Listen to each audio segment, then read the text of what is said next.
Hey, I'm Marina. I quit my job in the pandemic to travel the world. So this podcast is a mixture of my inner thoughts as a solo female traveler and interviews I have with inspiring people I meet on the road. So happy welcome to Nick Martin from Travel Echo. I'm super excited to have him here on this show. He grew up in Würzburg in Germany. He started to travel the world over 10 years ago and today is a public speaker, book author, and world traveler. And actually the person that inspired me to start this whole travel thing in the first place. So I'm really honored to have him here tonight. So we started, I saw him first time 5 years ago on his show in Mannheim. The show called 6 Years Traveling the World, The Greatest Gap in Your CV, and also bought his book and joined the Adventure Days in Austria. So really happy welcome, Nick. Glad to have you here. Oh, I'm pretty excited to be here as well. So thank you so much for the invitation. And it sounds pretty crazy that you have been to my show 5 years ago and then you read my book. And then I can remember last year when we went to Austria for the Adventure Days. Quite a journey so far, quite a journey. And I'm feeling really honored that I was a part of it that could inspire you to be on this journey right now where you are. Yeah, so I usually want to start my podcast with the question of first, if you want to introduce yourself a bit more, if I missed something out, you think it's really important. And also tell me what are you grateful for today, for this week, or in general in your life right now? All right, there were a couple of questions. So no, the introduction was completely fine. I'm actually I'm really humble of how people introduce me. And actually, yes, I did publish a book, but I don't actually see myself as an author. Normally I see an author an old guy writing a book about his biography of his life and something like that. And I don't know, it's just really far away because I actually see myself just as a small kid talking about his dreams, even live on a stage or even in my book. So yeah, it's kind of a little bit awkward to see myself as an author, but apparently I am. So yeah. Second question, what am I grateful for today? So today it's quite funny because normally every single night I have it as an habit already since years that I'm think through my day, what I am grateful for, what happened this day. So normally I'm gonna ask myself that question every single night. But in the morning, I would say I'm grateful that I'm healthy, that I'm able to pursue whatever I want. So basically just before this podcast, I was doing a little bit marketing promotion for my new book. And I don't know, it's just about the freedom I have to do what I love. And I'm really grateful for that. I'm grateful for my health. I'm grateful for that I'm able to have that podcast interview with you today. So as you can see, due to traveling, you are actually get to know the appreciation of to be grateful for the small things in life. That's really nice. I like that. So when you already started about traveling, you started your first ever trip to New Zealand, and I read your book, and probably everybody should read your book, but what made you in the first place even go there? What was your first instinct of, I think I have to go to the other end of the world? Well, that was March 2009 when I decided to spend my yearly vacation on the other side of the world. And I think the biggest reason was I've never ever been so far away from back home. And back in my old job, I used to be an IT businessman and I sold business software. And in the beginning of the year, it's the most stressful time ever in my sector of work back in the day. So I decided I just want to go. I just want to leave. I just want to relax. And it just sounded quite amazing to go to the other side of the world, as far away as possible from my work. And actually, that was the reason why I chose New Zealand. Okay. It's still on my list, so I definitely want to go to the end of the world as well. Oh, you should definitely. It's amazing. As I said, or as I wrote in the book as well, it was, I think if I would go to another country, it would end up with the same outcoming that, you know, I decided to travel the world. But I don't know, like New Zealand is always something special because of the landscape, because of the people, because of the environment, everything. I mean, when I first got there and I walked outside of the airport and I went into my van and I just drove away from the airport outside of Auckland, and I actually had this initial plan to go to a specific beach. You know, I'm German, so I'm probably well planned when I do my travels, like back in the days, and I completely fucked up. So I've never found that beach. I ended up being on a complete other beach, but it was nice as well. You know, I decided to park my van, and I brought out a chair, a table, a bottle of red wine. And then, I don't know, I just started to collecting like some wood for a bonfire. And then other travelers joined me and we had like, you know, small talks and like we had a bonfire and we cooked our own dinner. And it was just amazing, like to sit together with different people from different nations, but we have like kind of like the same wave because we're like talking about traveling. Basically, I was just listening because up to that point, I didn't experience anything, just, you know, apart from a 2 weeks holiday in Tunisia or something like that. But it was amazing to hear all those adventurous stories from other travelers. And that was actually like one really big point. I mean, it was the first night in New Zealand that inspired me after 3 weeks of that whole time what passed in New Zealand to go back home and kind of like to rethink over my life. That's nice. Like I'm always interested in what people got the inspiration from in the first place. So that's a really nice first attempt to traveling. And you started as a solo traveler, right? So have you Yes. been afraid in the beginning? Like, have you any thoughts of, oh my God, maybe, I don't know, I get robbed, or like the typical reasons why people actually don't start traveling solo? Have you had any of those thoughts? I did have those thoughts, but I wouldn't say I was afraid of it. And it took me actually a long while to realize that my surroundings, different people around myself back home, like my families, my friends, my relatives, those were the people who had those fears of like me getting robbed, me being alone, me having, you know, dangerous situations, and I can't help myself out of that situation. And it took me a while to realize that they projected their fears on me, and it took me a while to figure it out that they were like not my thoughts, my doubts, my fears. It was them from my social environment, my social surroundings. And of course I had thoughts or doubts of like, well, what happens if I'm gonna get robbed, or what happens if I'm, you know, alone, what happens if I'm stuck somewhere and I don't have any more money. But the thing is, I always call it the factor, how do you say it in English? Unbekannt.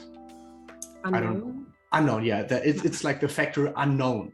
Basically, what happens in your brain is when you don't have an experience, a situation yet, you always have this kind of like movie in your head, like in Germany called Kopfkino. Yeah. And basically what happens, because our brain, I kind of think that our brain is kind of like fucked up because it always wants to protect us. Yeah. And therefore, when we are about to learn or to acknowledge something new, what our brain doesn't have experience yet, it's more about like, oh, whoa, wait, Nick, wait a second. I don't know. This is like unknown, you know, feel I haven't experienced yet. So back up, be careful. And am I just going to show up like some crazy horror movie scenarios in your head?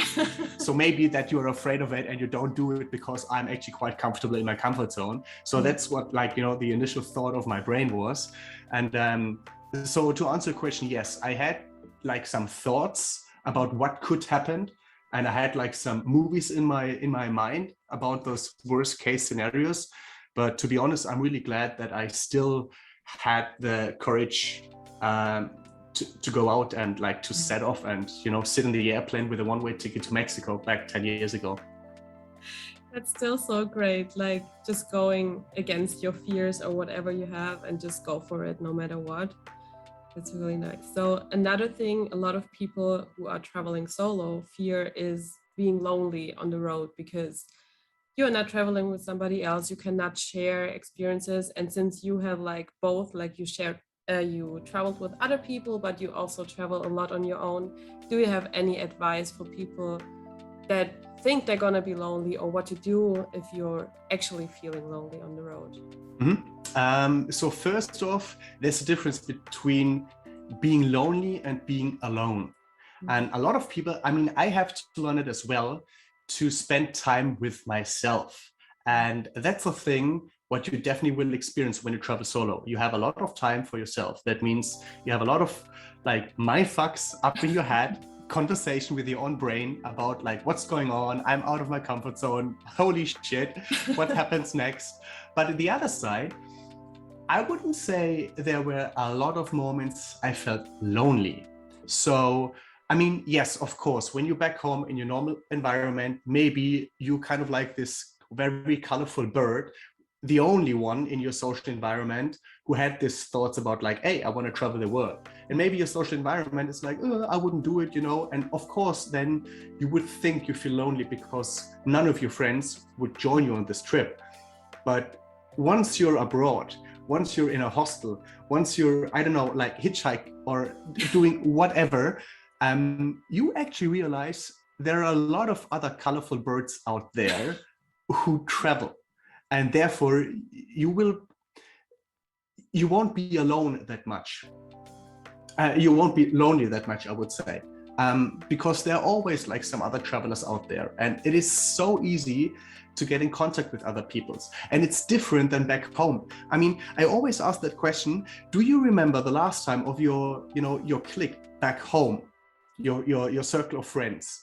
When was the last time a new member joined that circle of friends? Can you remember? Actually, I can, because last week I joined a wedding with like all of my hometown friends. So Okay. I can remember, but before I actually can't really. Okay. I mean, the question was, how often does it happen that a new member is joining your circle Oh, a of new friends? member. Exactly. Yes. Oh, usually just if somebody has a new girl or boyfriend. But Okay, yeah. That's true. But if you're going to be honest, you're stuck with the circle of friends from back in the days. And usually it doesn't happen too often that a new person is joining that circle. Yeah. And with traveling, it's completely different, because once you're out there, like, we are social animals, I would call it. We are looking for other people who we can join. It's kind of like part of our DNA, you know, to be part of a group. And when you travel, you always look out to people to meet. And especially when you travel solo, you're not, you know, stuck together with a partner or like a friend, and you have your own code of like talking, or like you talk German or like Dutch or whatever.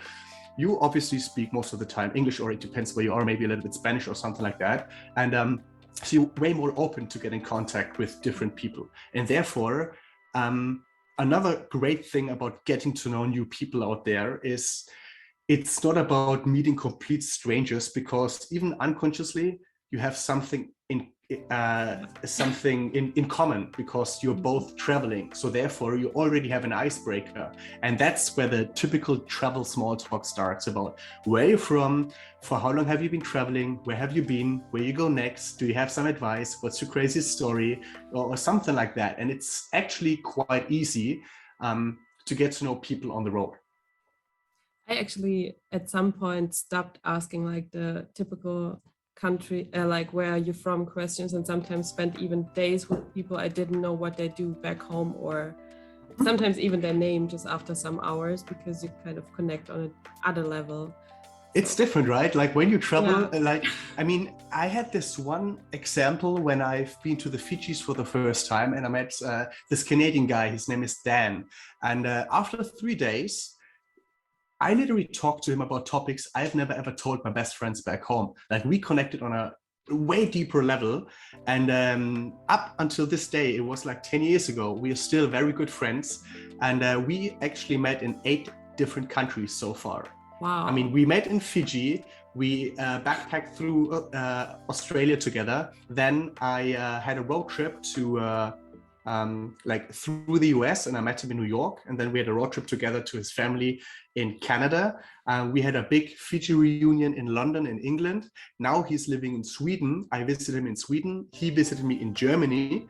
And I think 2 years ago, when I was backpacking through Vietnam, like I spontaneously met him, and we had like I don't know, like 5 days motorbike trip through Vietnam, which was amazing. And like, he's still one of my best travel mates. That's so amazing, like especially when you can keep contact with each other over all those years and over all those distances, especially.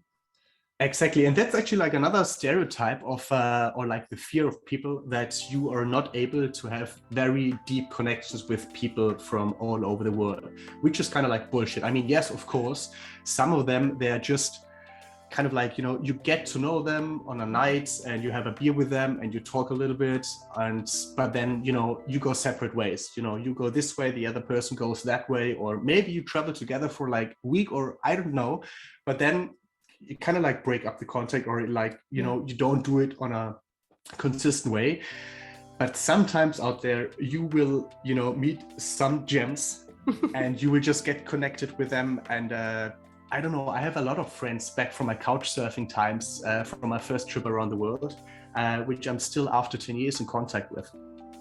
Yeah. Actually, a friend of mine, like sorry to interrupt, when I traveled through Canada, I was couch surfing at Laura's place, and Laura was initially from the Canaries, from the Canary Islands, and since day one, like, she seemed like a sister to me, and I seemed like a brother to her, and we always call ourselves like, she's my sister from another mister, and we actually got along so well that I invited her for my brother's wedding after 2 years after we first met.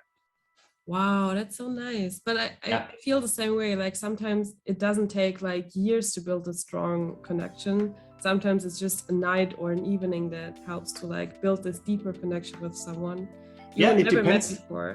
Exactly. It depends about like how you embrace an unknown person, and how you have like your gut feeling of like trusting them, and like the topics of conversations you have with them.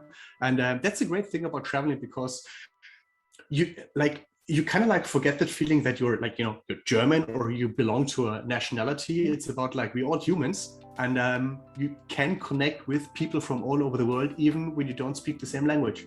Yeah, that's true. Even if you just have to use your hands and your feet sometimes. Exactly. And that's sometimes the most funniest conversations ever. Like in my new book, The Dark Side About Traveling, I talk about like my lost in translation moments as well, where I really fucked up. And like at the beginning of that stories, I was like, oh, come on, did I really do that? But after a while, you just look back and you just smile about those experiences. And honestly, I don't want to miss them out.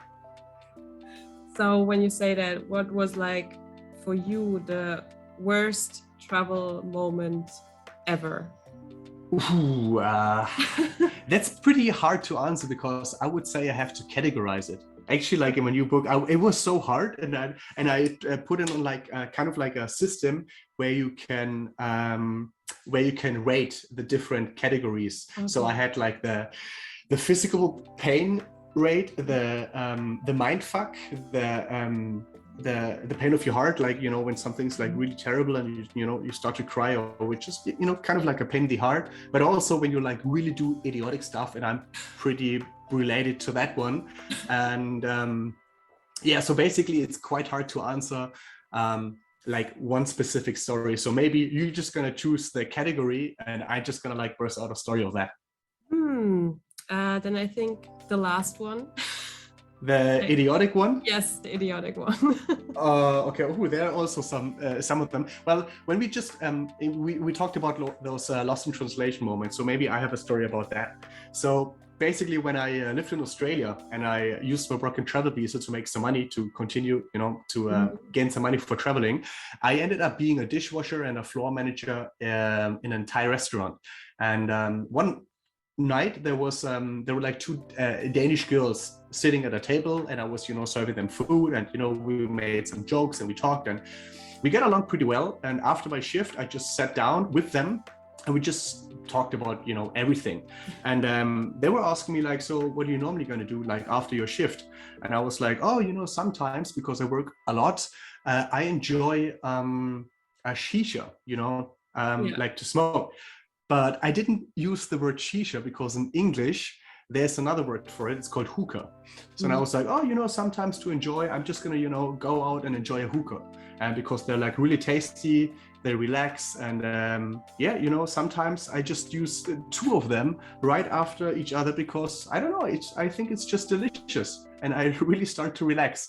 And those girls, they were like, the fuck you just said? What did you do? And I thought they didn't know what a shisha was. So I was like, you know, it's relaxing. And I just started the conversation again about how good, how tasty they are, how cheap they are, how they relax me. And the girls just stood up and walked away. And I was like, what the fuck's going on?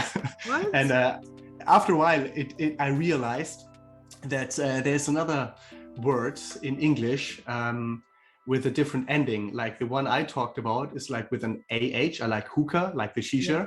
But there's also the word hooker, which means a prostitute. And those Danish girls, they thought I was talking about prostitutes all the time. So I was sitting there, you know, like convinced about talking about shishas and smoking. And they were like, no, he's talking about prostitutes, about how tasty they are, how cheap they are. Sometimes, you know, I use two of them right after each other. And wow. So, yeah.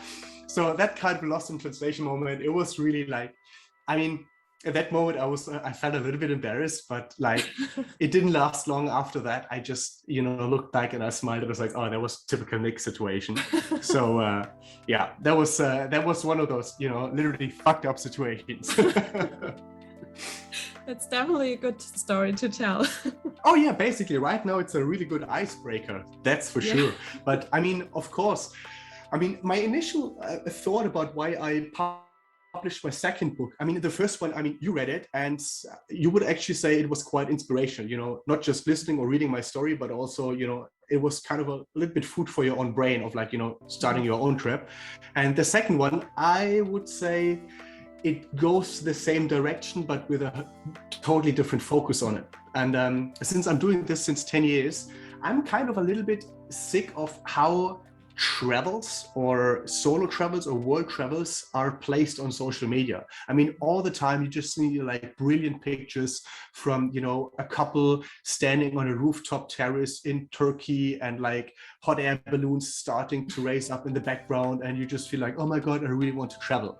I mean, yes, those moments exists, but to be honest, I do miss the dark side of traveling, who's gonna be thrown out on social media, because every story has like two silver linings. It's about the dark side as well. And yes, of course, I can talk about so many crazy, amazing stories I experienced due to my 10 years of traveling the world.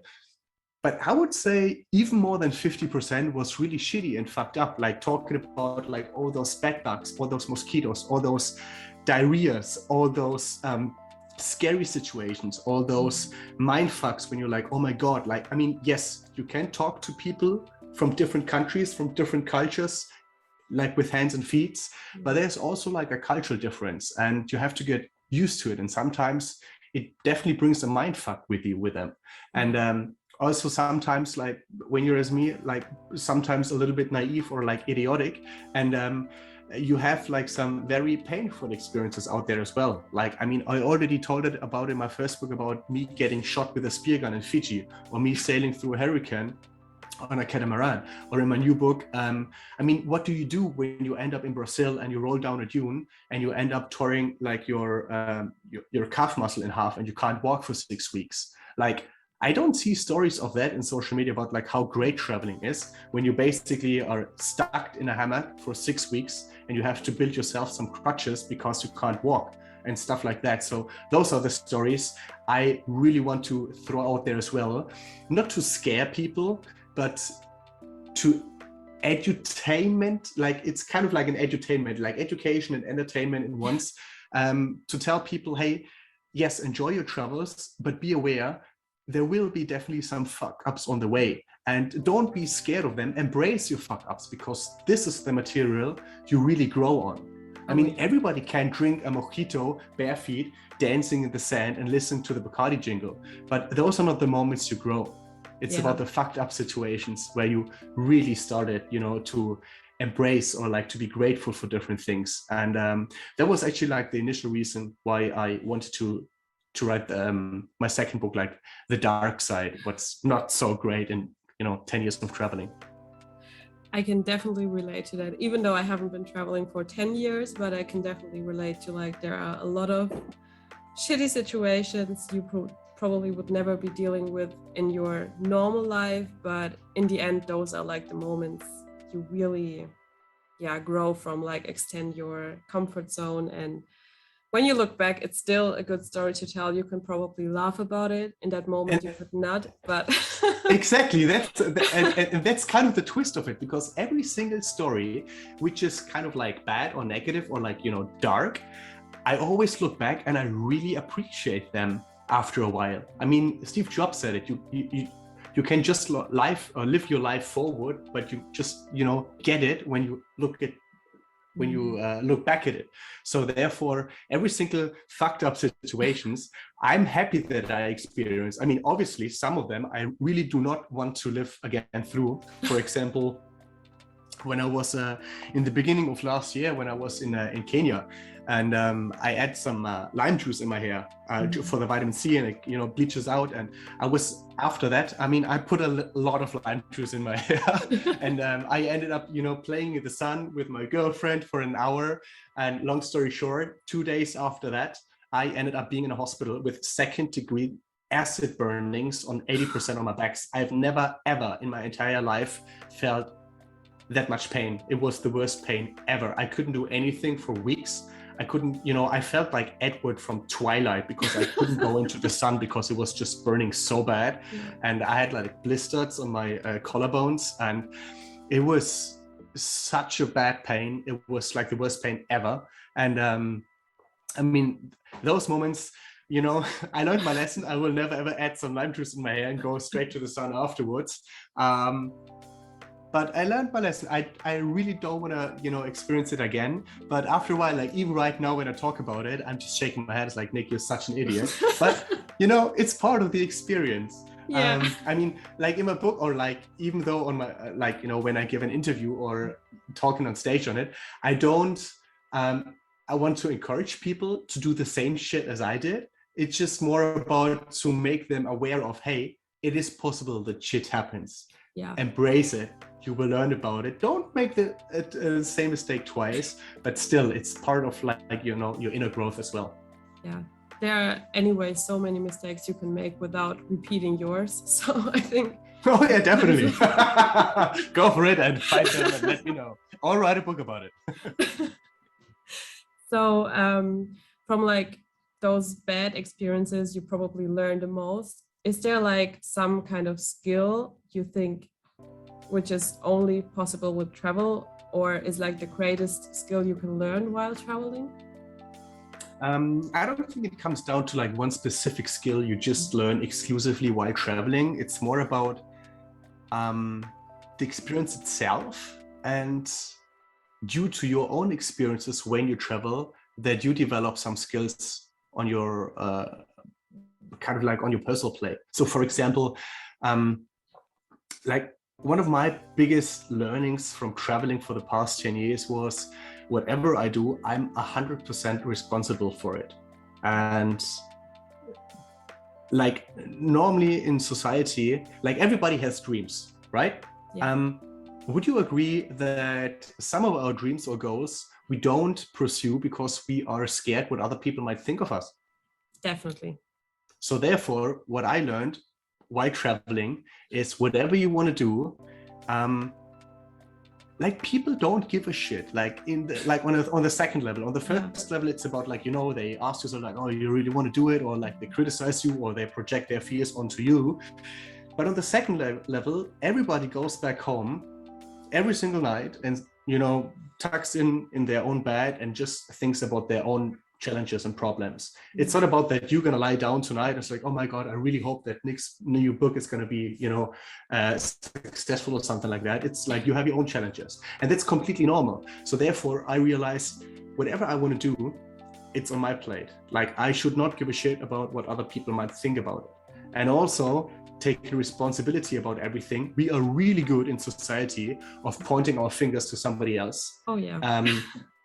If we want to achieve something, so for example, I want to travel the world, but it's not my fault that my employee doesn't, give me enough money, or I don't earn enough money to do it, or it was my parents' fault because they, didn't send me on a different school to educate myself better, to get a better job, or whatsoever. There are like so many excuses why you should not pursue your own dreams.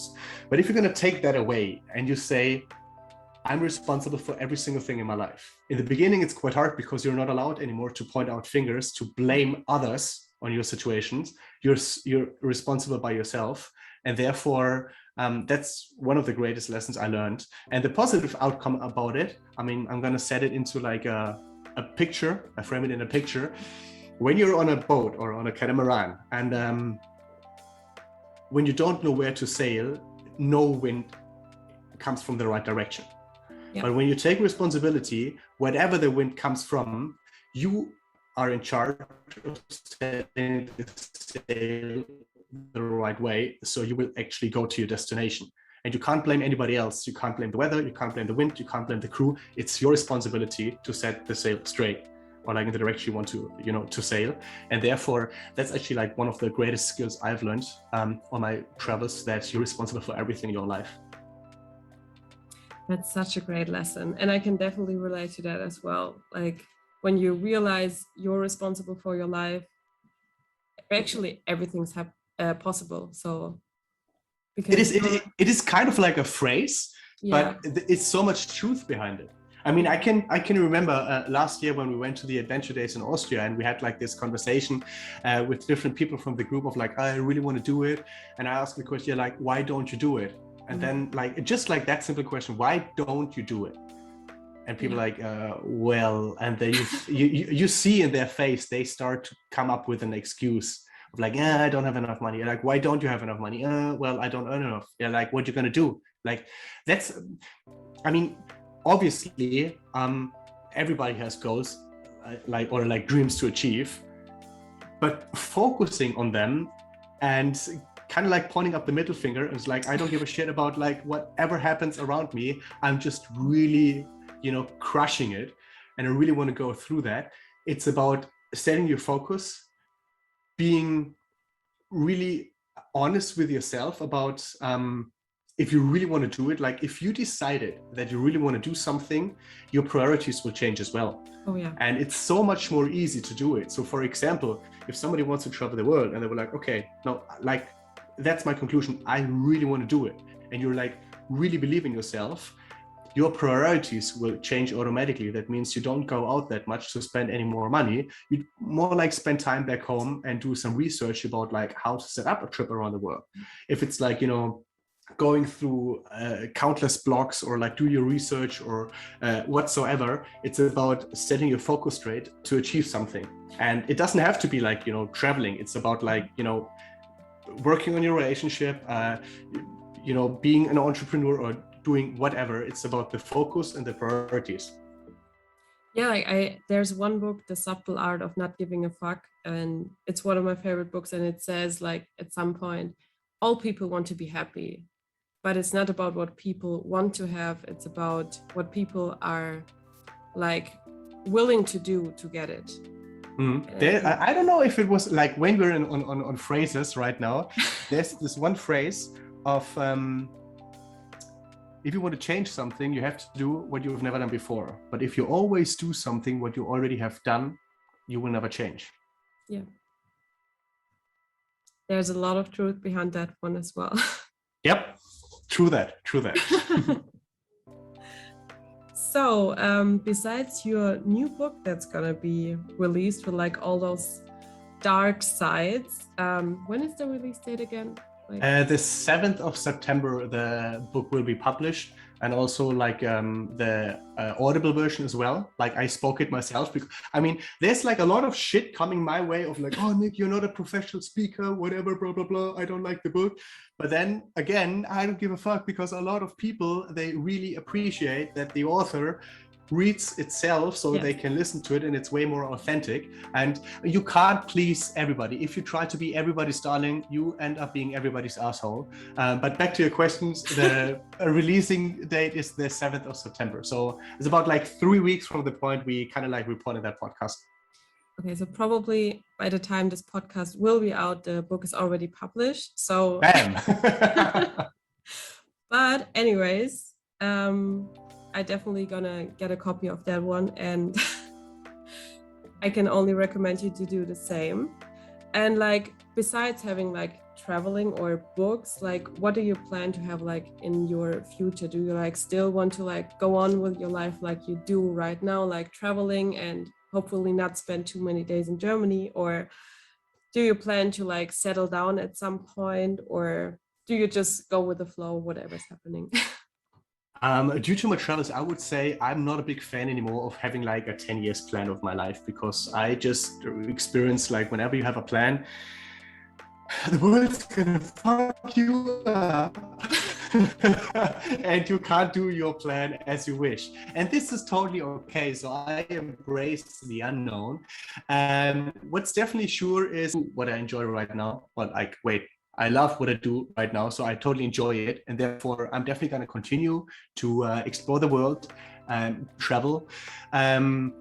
There might be a day I'm going to wake up and I'm going to be like, hey, I've seen a lot, and there might be a change of priorities right now, you know, maybe like creating a family or something. But I would say traveling will still be a very, very, very big part. I mean, right now, I don't see myself raising children back home in Germany, settling down, having a house, fighting with my neighbors, complaining about why the bus is 5 minutes late. It's more about maybe having like, I mean, I could totally imagine myself having like a small Nick with long blonde hairs, and we're gonna go out for surfing or something like that.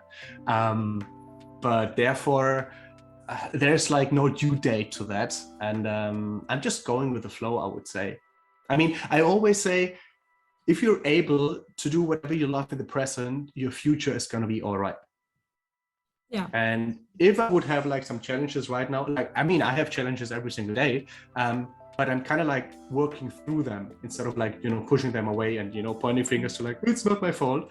And therefore, I'm actually quite happy with how it works right now. I mean, obviously, I'm really hoping that Corona is gonna, you know, fade away, because like due to the adventure days or adventure camps, there are like so many plans I really want to do, like, you know, setting up on adventure camps, traveling with the group and, you know, helping them and stuff. I can't do it since about 2 years due to Corona. But apart from that, I would say, if I would have a plan, it would look right now like what I'm doing every single day. That's amazing. I think that's probably like the best goal to have in life, like actually living the life you want to live in probably 10 years or like whenever. So that's really nice that you already have. Actually, to be honest, I wouldn't say it would be nice to live a life whatever you want to do in 10 years. Just start today. Yeah.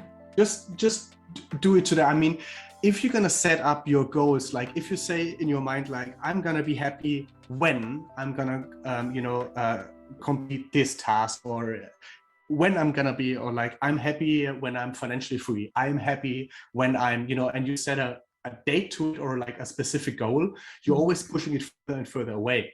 And therefore, just start to be happy right now and do what you love. Figure out how you can literally translate that into maybe a way of living it, like, or making money with it.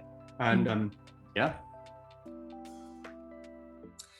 That's perfect. Like, I really like I already feel like I learned again something today.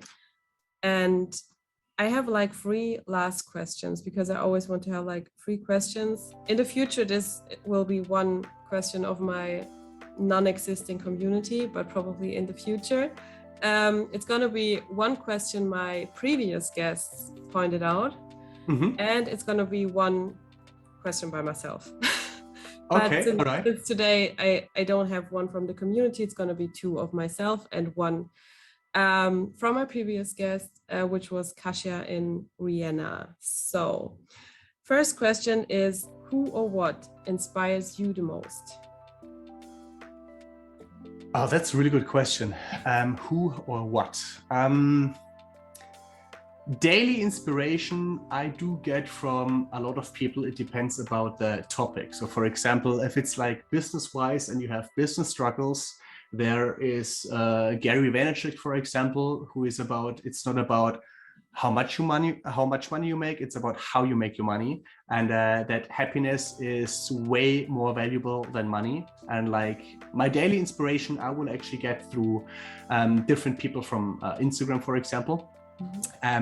What inspires me is actually the phrase I have on my own wristband. Maybe, I don't know if like 5 years ago I already had them or not. It's a wristband and it says, "Hell yeah, what a ride." And that thought of me thinking when I'm lying in my deathbed and I'm looking back on my life and I would be able to say, "Hell yeah, what a ride," instead of having any regrets, that is actually like one really big thing what inspires me. I really like that. I actually have the wristband, but I got it on the second show I attended, like in college. Oh, okay. I see. Okay, so next question is like a real random one. Like, if you could be a drink, which one would you be? Gin tonic. Just because I love gin tonic. I mean, I'm not an influencer, I'm a ginfluencer. And it's, I don't know, I just love gin tonic. And now we're coming to the question Kasia asked in the last podcast, like, which random movie or show you feel ashamed to watch and why? Or do you even? Okay, to be honest, since 10 years, no, okay. For the past 10 years, I've lived, I've traveled, I've getting along without any TVs for 9 years. So basically, last year, due to Corona, due to that I was, having a lot of free time as well because I couldn't do, any live shows, I actually bought me a TV, which I barely use. Then, like, if maybe for some shows on Netflix, I'm always just watching movies in English. And, but if I would be embarrassed of something, I just wouldn't watch it. I mean, I've heard, sometimes Stephanie, my girlfriend, when she's really bored or if she just don't want to think, she's just kind of like, throw on some trash. And I was like, I can't watch, I just can't. And there's like this, I think it's called Love Island or something. It's just like some really crazy German trash TV of like spooky people running around naked on an island and trying to hook up, and there's just like this artificial scenery of like drama, and I just can't watch it. I'm really getting aggressive watching that kind of stuff. Like I just want to go and walk into the TV and just punch the people in their face. And it's like I'm not watching it. I can't watch it because I'm getting really aggressive. But on the other hand, I do enjoy. Well, actually, last year in Mexico, when I had Corona, I was out for like 10 days. I completely binge watched Breaking Bad because everybody was talking about it. I've never watched it. And I think Breaking Bad and Game of Thrones are the only two series I watched. Wow. Yeah. Yeah. Not bad. Okay, so for my next interview, you are honored to get me a question for my next guest. Oh. It could be basically anything. It could be super deep. It can be super stupid, whatever you feel like. Okay, all right. Let me think about it. I would say define freedom for yourself. That's a really good one. Okay.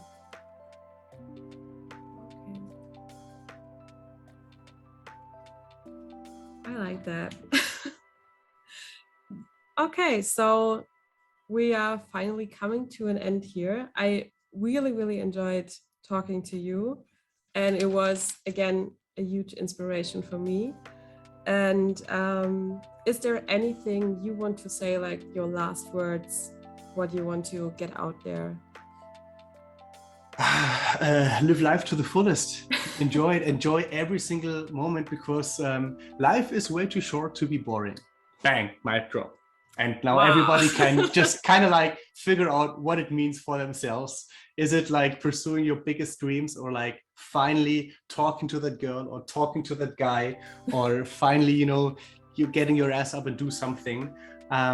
Life is way too short to be boring. So just go out and, live life to the fullest, I would say. I really like that one as well. Okay. So thank you so much for being on my podcast. And thank you so much. I could have the honor to be on your podcast. I'm really excited about it. And actually, it doesn't happen too often to do podcasts in English, but I'm kind of like getting the hang out of it. It's I like it. I maybe should do like once a week or once a month my own podcast, like an English version or something of it, because like right now I'm just doing content in German. But yeah, let's see.